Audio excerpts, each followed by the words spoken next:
people get respect mixed up with being fearful. You just gotta respect people. You know what I'm saying? There's things that I see people do out here, they would have got killed in prison, man.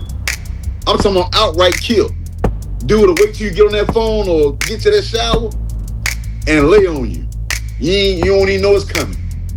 The only thing you know is somebody's hitting. You gonna think they punching you, but it's that blade going in. You know what I mean? Crime Talk 369, prison stories on the line, New York rhythm in the spine. If you did it or you didn't, you gon' feel it in this rhyme. And then I seen a jump with, two dudes fighting over, I'm talking about they stabbing each other, man, over another dude. Like, prison? Man, you see some, Hold on. Rewind that back. We gotta talk about that. Yeah, man. Yeah, I'm talking about these dudes, they stabbing each other up behind another man in prison. You know what I mean? And who was this other man? Was he a transsexual or something? Yeah. But he full-blooded man though. Like he ain't, you know what I'm saying? He ain't like had no such thing, but he did have one from DC. They call him heaven, we call him hell boy. From DC, man. I'm talking about this dude had a full sex change. Top. I'm talking about, yeah, man, that jump was crazy. I'm talking about this dude looked so much like a female that when he came in the pod, because they had him escort with two female officers to the pod. Dudes was coming back from the vestibule area saying, man, yo, they got a new counselor coming in. So dudes is lined up on the top tiers. They on the phones. They trying to see who the new counselor coming through the door, to the pod is. Come to find out, this is on a transformer. You know what I'm saying? Like, they was like, oh, no. To set us up like that. Yeah, they call him heaven. Real true story, man. His last name was Jordan. I used to work the not medical, but the laundry exchange. So they started getting bras and panties and mascara for the transgender or gender identification disorder inmates. So I seen, they got bras, panties, mascara, like, this shit was crazy, man. That was another wild joint I seen too. Let's talk about the gang situation. Right. Did you ever get involved with a gang during your time? If I would have ever had gotten to a gang, it probably would have been the early 90s. Probably around 92, 93 is when I first encountered, a real Crip gang member from Arkansas, which was my girlfriend's first cousin. I guess he had gotten so much stuff out of Little Rock, Arkansas that their family shipped him to Virginia to keep from him being killed, right? He was a Crip dude, man. I never knew what set he was. All thing I know that he was Crip, and he said, he should be stacking, whatever they call it, stacking on the street corner, like, and drinking Crazy Horse. This what he's drinking, Crazy Horse, and when he get to drinking it, he get to stacking. Like, we never knew what it really was other than seeing it on Hollywood, South Central, Bulls in the Hood, right? But it was never nothing that I gravitated towards. It was nothing that infatuated me with joining. I just was never attracted to the gang culture, right? I understood that joint was nothing but a destructive tool for the community. That's how I understood it. And this was at a young age, at 13, 14 years old. I understood that, because I'm watching it, I'm hearing about it in LA. Because that was the stomping ground for, the gangs. And just hearing about it was enough for me. You know what I mean? At a young age. So when they started, it really didn't hit the prisons over here until around about 2000, 2002, when Jim Jones and all them started, rapping about it. Because listening to NWA and all them back in the day, they was affiliated, but they really never put it in their music like that. You know what I'm saying? It wasn't something that was glorified through the music, right? Like they do today. You know what I mean? So yeah, I was never attracted to the gang activity, man. What'd you see? Did you see young people coming in there and joining gangs? And did you ever see it? Hey, bro, I'm talking about that joint was like the norm, man. You will see it. Did you ever see it like we had a few Muslim brothers, man. You know what I mean? A few of my Muslim brothers, man, that they was in the game, but they want to become Muslim. But it was it was a protocol for them leaving the gang. They had one brother by the name, he was from Norfolk. I ain't gonna say his real name, but I'm gonna say we called him Mujahid, right? Young brother, man. I'm talking about this dude was a what do you call the people that make the knives, the smithman? What do they call them people? Um Weapon maker? I the don't ones know. that make knives and stuff like that, Oh, swords. weaponsmith. Yeah, something like a weapon. I'm talking about this young dude could make a knife out of anything, man. I'm talking about that's how his mind was. But yeah, he was affiliated, but he was trying to switch sets within the sets.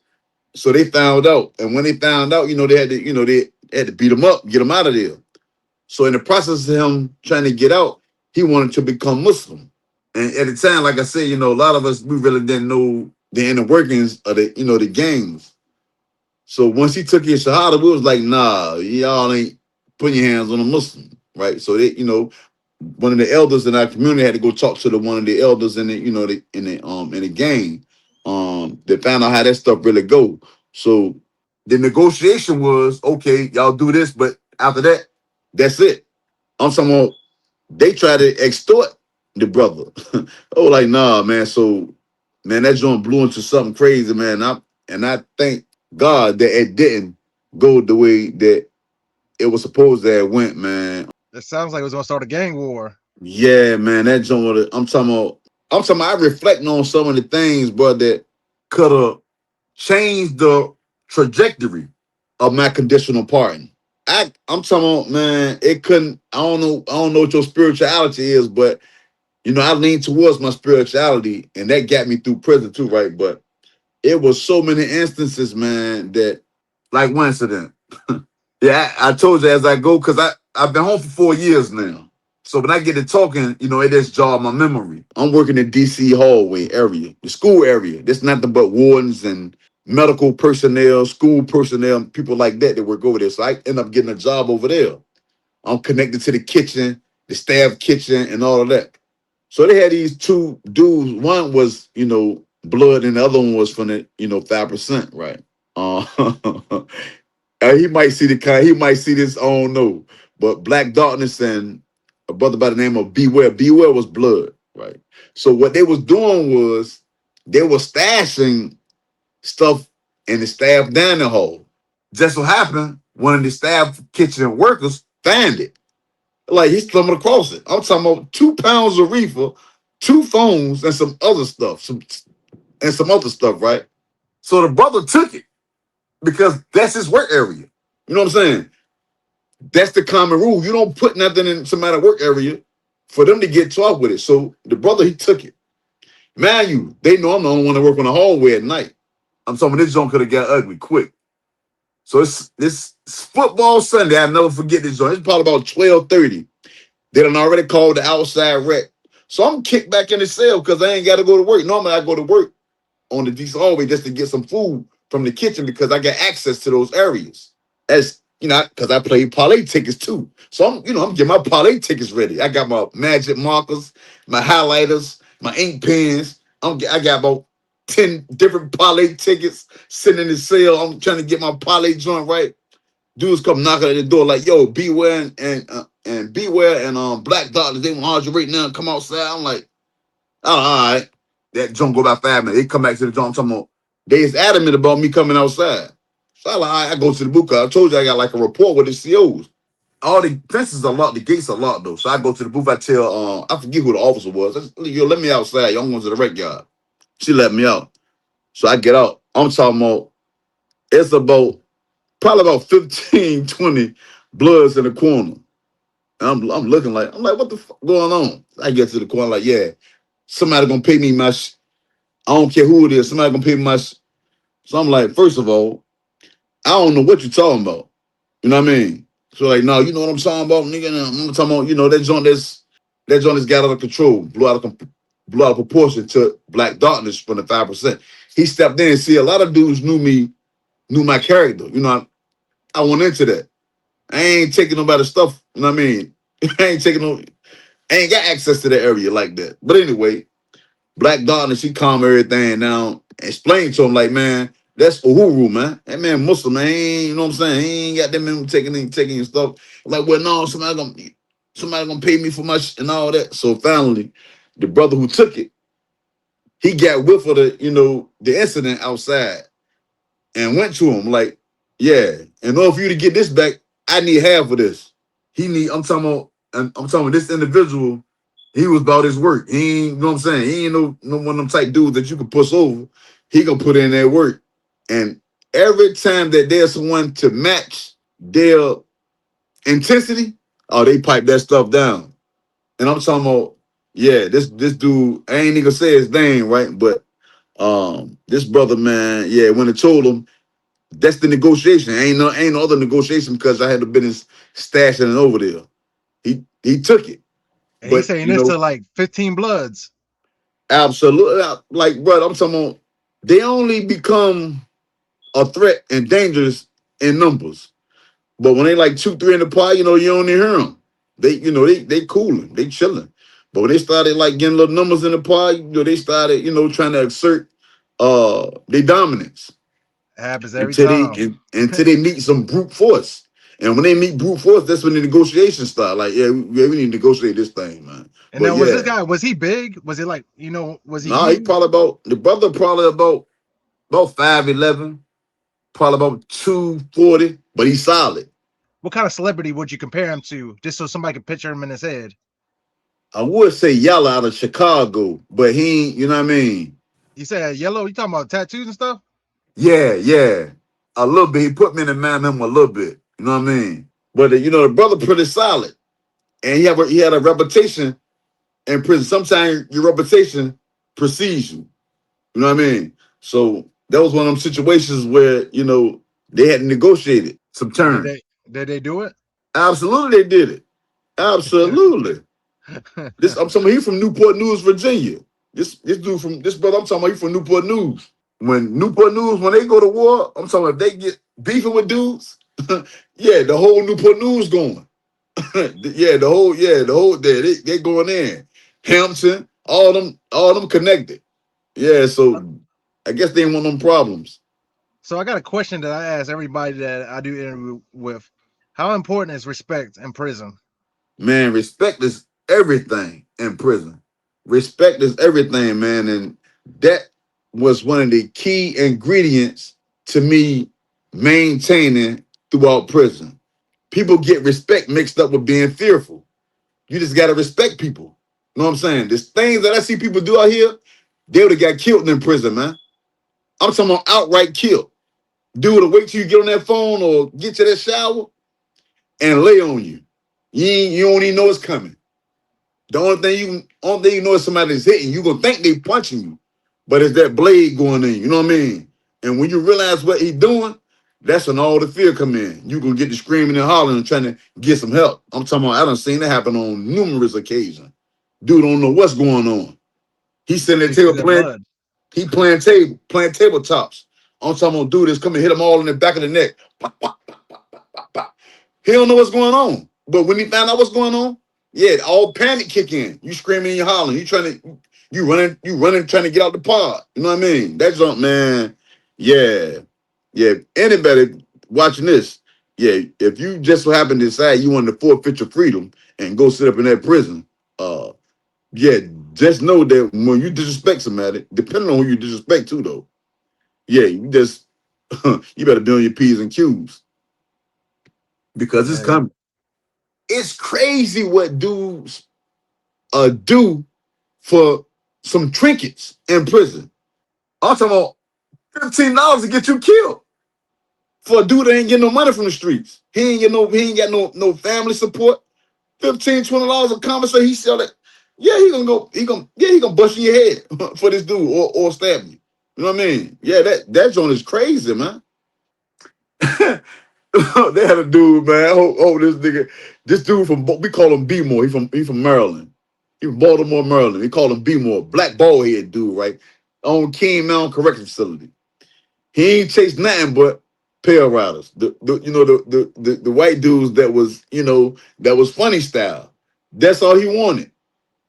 He was I'm talking about a real booty Bandit. I call him the booty. They call him the booty boogeyman. Yeah, this dude was terrible, right? But then you had dudes that was trying to keep on the low, right? I remember they had put me in the cell with a dude by the name of Pinky, old head dude, right? I ain't knew nothing about this joint, right? I'm just getting the King Mountain Correctional Facility. For one, he smoked. He was a chain smoker. He from Chesapeake, Virginia, right? I found all this out, you know what I mean? I'm talking to him and everything, right? Chain smoke, I'm supposed to be in a non-smoking pod because of my lungs. So I just keep saying, like these funny people coming to the door. You know what I mean? You're like, you see a dude that you be like, yeah, man, this dude ain't right, man. So come to find out, that's what they into. He had two multiple life sentences, right? This dude about 60 years old, man. Yeah, Pinky, never forget it. On King Mountain Correctional, I went to the cell like, look, hey, can y'all, get me out this cell, man. This dude a chain smoker. I don't supposed to be in it. Not that I'm worried about nothing, anything right like that, right? Yeah, because worst thing worse, I just pound his face in, because yeah, we ain't playing them tight games. Yeah, you know what I mean? We ain't gonna do them, we ain't playing them tight games. But anyway, me, you know what I mean? He knew some of my people from the street though, but he was an older dude, man. I had three of those incidents that happened to me like that. Three times that happened. Twice on Greensville, one on King Mountain. Um, Matter of fact, four. Because I was at Sussex One State Prison. I had a cellie that was on the DL. Crazy. How I found out, because I have my younger brother, blood brother, same mother, same household, unrelated charges though. My younger brother he got sentenced to 100 years. He just got granted parole last week though. Been down 24 years. Right? But anyway, I'm in the part my younger brother, man. He rocked with the dude by the name of Black, real tight. They real tight. So this dude used to knock on the top on the window every day because Sussex One State Prison got these little small windows that you can look out of, right? He's the top on the window and flicker the the lighter. So one day I'm like, what the fuck this nigga keep banging on the window, waking me up for? You know what I mean? I'm looking out the window, this gorilla looking transgender looking dude. So I'm like, yo, you been waking up the whole time calling this nigga, man. Oh no, I gotta get up out of here. So I went to Lieutenant Peoples, man. I'm talking about they got me up out of there ASAP because like I said, me going through prison, man, I had built a rapport with staff.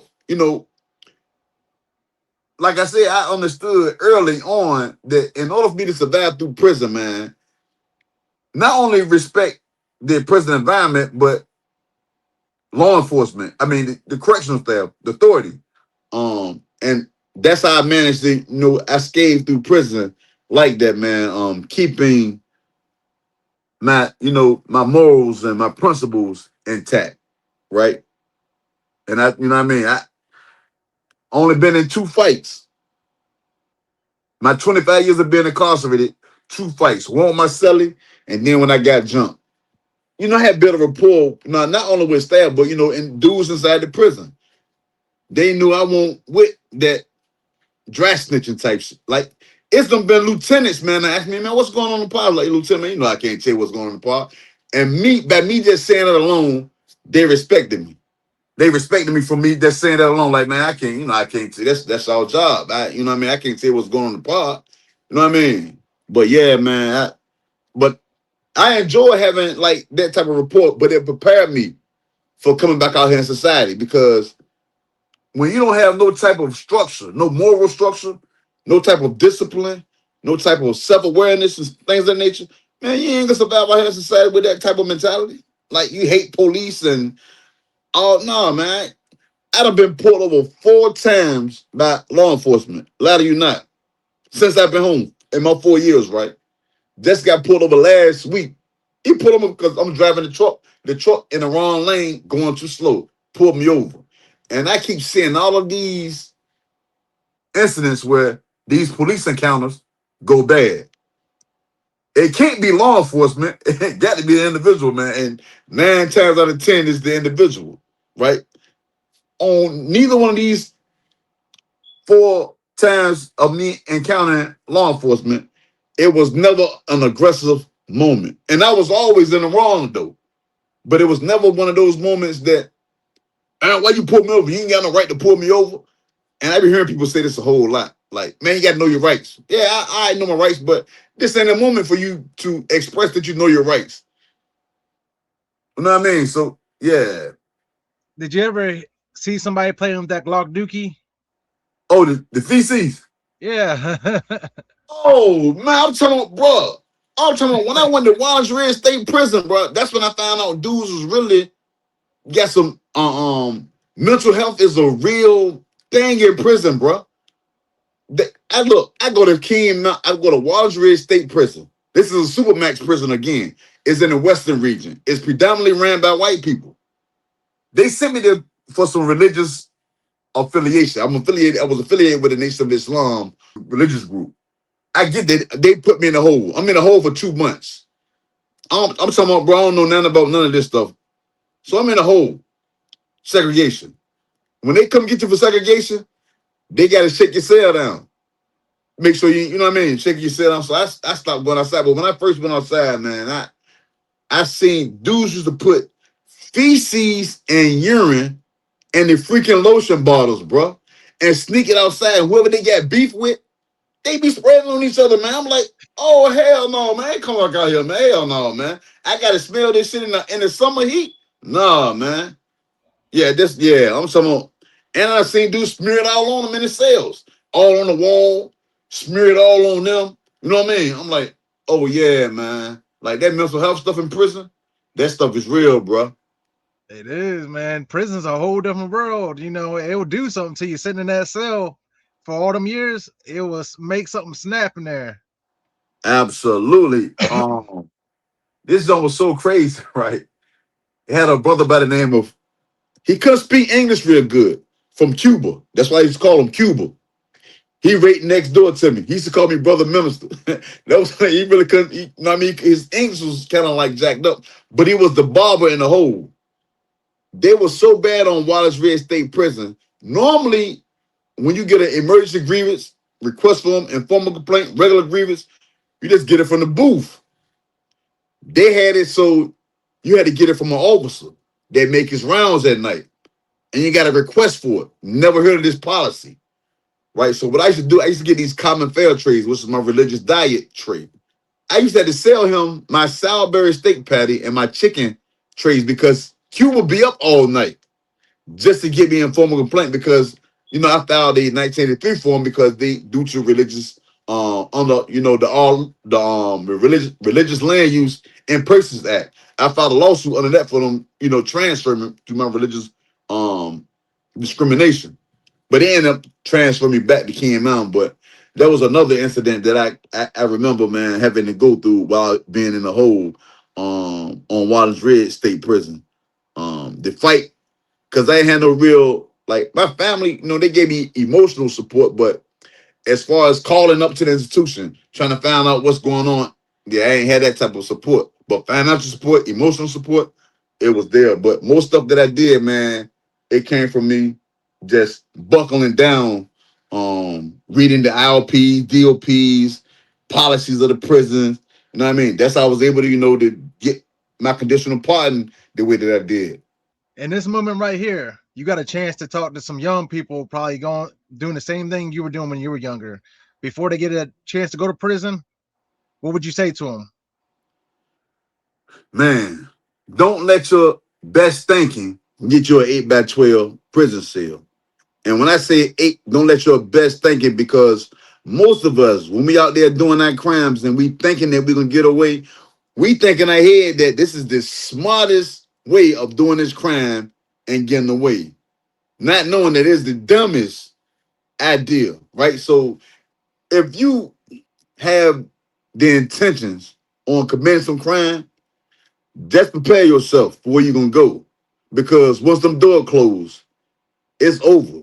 Once that judge say, I sentence you, it's over. And all those wishful thinking moments that you can have, yeah, you definitely gonna live in prison with a lot of regrets. A lot of regrets. Use your best thinking to think a way out of committing a crime, not to follow through with it. Better think of some ways, some excuses for your homeboys not to go through with that crime. Because yeah, they telling nowadays, yeah, ain't nobody going free. Yeah, they doing it bad too. It'll be their plan. They'll do it. You be with them, and then they're telling you. They're trying to put it Right, on you. right, right. You know what I mean? They're talking about that snitching culture. You know, I only like saying snitching for real because I don't like promoting it. It was one dude, man, this Muslim brother, man, that helped me understand a whole lot about that type of culture, right? And I know this might not be the platform for it because I know a lot of people is hell bent on that. But these are some of the most narcissistic, manipulative, cunning, deceitful individuals, is what the brother told me. And what really made it stick to me is my older brother, right? I used to say, man, you know, I wouldn't be in this prison, man, if them dudes wouldn't have snitched on me. And I was saying that for years, man. And to my older brother, he said, man, hey, bro, stop saying that shit. Stop saying that. Somebody snitched on you. Somebody snitched on you. Have you ever looked at it like this? This is my older brother talking to me, my blood brother, same mother, same household. He said, have you ever looked at it like this? That they told and got your ass off the streets? You killed somebody. You was involved in somebody getting, you know what I mean, their life taken, man. You know what I'm saying? He said, you ain't ever look at it like that? He said, imagine you being on the ground riddled with bullets and out, we have to identify your body. What do you think those victims felt like? Stop saying somebody snitched on you, man. No, they just got a criminal off the street. That's what my older brother told me, man. And I'm talking about when he first told me that joint for probably about 6 months to a year, that joint just ate away at me. You know what I mean? And they ain't taught me like that. You know what I'm saying? But that was the reality, man. That was the reality. And then the brother explained to me, man, but individuals who having this type of animosity for individuals is, you know, they mad because their co-defendant told on them. So when they hear about somebody else getting told on, they mad with them too. You could be in a whole other state. It don't have nothing to do with you. But you find out this dude, two of them individuals, he told on his co-defendant. Now you mad at him for telling his co-defendant. That ain't got nothing to do with you, man. That's what my Muslim seller told me, man. Like, how you can be mad at him? You don't know that dude, man. That crime ain't got nothing to do with you. You know what I'm saying? He said, like, you gotta mind your business. Mind your business ain't selective. That joint is all the way across the board. I'm talking, that's how he was. I'm talking, and I'm talking. I'm glad that I had a Muslim sell it my first 3-4 years of being in prison because they helped me. He helped me see a whole lot of stuff different, man. But yeah, I told him, man, when I got out, when he found out, because you know when you get a conditional pardon, it's automatically released. There ain't no programs. You gone. Boom. Once the governor say that conditional pardon is granted, they called me to the office at 8 o'clock that morning. Before I get to the office, they had already called my older sister. So the council get me to call my older sister. My sister was already on the phone crying, like, bro, I'm on it. I'm already up there. My older sister, my younger sister. They're the ones who came and got me. I know you felt happy as hell. I'm talking about, bro, it's an experience that can't be explained, only experienced. Yeah, 25 years. I'm talking, I was in that since I was 18. I came home at 44 years old, bro. And I had 2 kids, 2 girls, 2 daughters. That's another thing, these young kids, but they got the technology now, though. When I came home, man, I was scrambling with the kiosk machine in the Wawa trying to make an order. I'm talking about, yeah, man, like, I felt bad. And I had a phone while I was in the system, though. What kind of platforms are you on right now? If somebody hears your story and they want to follow you, where are you Yeah, on? I'm on TikTok, I'm on IG, and I'm on YouTube. Bringing prison to the outside world. I think, a lot of people, they hear about the prison life, but they don't really know how it is. They They don't think it's a joke. People they don't actually have a die in there. clue. How many people you seen die in prison? Oh man. Can you even count? Some of them died or expired from natural cause, and some of them was in into some things that they ain't had no business being into, or did some things they ain't supposed to have did, man. Well, would you say that when you go to prison, your chances of expiring are up here? Absolutely, because some people, man, like I was saying here in Virginia prison, the environment is deceptively violent. And what I mean is that when I say deceptively violent, you might go in there and might think, man, it's cakewalk. But you do some fuck shit and end up losing your life. You know what I'm saying? Because the environment, like, you go places like Philly, Jersey, you already know them Jones is crazy. So you coming through the door on God. But here in Virginia, yeah, you coming through the gate, you know what I mean? You might be a little shook, but once you get your little feel in the environment, yeah, you think it's a cakewalk until that violence hit. And then you be like, oh, but it's too late. You know what I'm saying? Man got that, he down on you with that blade. I forgot to ask you, what was your least favorite meal that you despised in there? That trait you Oh, hated? man, I'm talking about, yeah, because I was on a religious diet, so I got all the good stuff starting out anyway, but they had this joint called meat rock. I never really Oh, ate it. that's what I say. I hate meat raw. That joint like a turtle shell. Yeah, you used to call it monkey brain. Yeah, bro. That joint is, I'm talking about, but it be dudes hopping from table to table, asking dudes if they eating it, putting it in sandwich bags, taking it back to the pot, putting it in the microwave with green peppers and onions, dicing it. I'm like, no, man, I'm good. Man, I don't know what that stuff is. It almost killed me one time Yeah, man, because that I stuff is don't no know good. like how they unpackage it. They had like it's like little ties, Yeah. little plastic ties. I was eating it because I ain't had no commissary, man. I had to eat it. Oh, You know what I'm saying? I'm man. swallowing it. Man, I almost swallowed it. It had a little tie in it. I almost swallowed that shit. Oh, man, bro. That, Almost took I'm me talking, out. yeah, yeah. See, I had so many hustles inside of prison, though. I used to do the apple pies. I used to make banana pudding. Yeah. I had crazy hustles though. I made fudge and we make fudge with the peanut butter. Yeah. Yeah, the cookies, smash Oh, cookies up, put the yeah. peanut butter in it. Yeah. Yeah, And I the had crazy cakes. hustles though, bro. You remember the cakes with the cookies? Yeah, with the Crust the cookies and the cookies up. soda. With the Yeah. soda. Yeah, yup. Yeah, Well, don't man. crazy, man. Dudes made what they can do while being in prison, you know. Yeah. Well, man, I ain't gonna lie. It's been a great interview.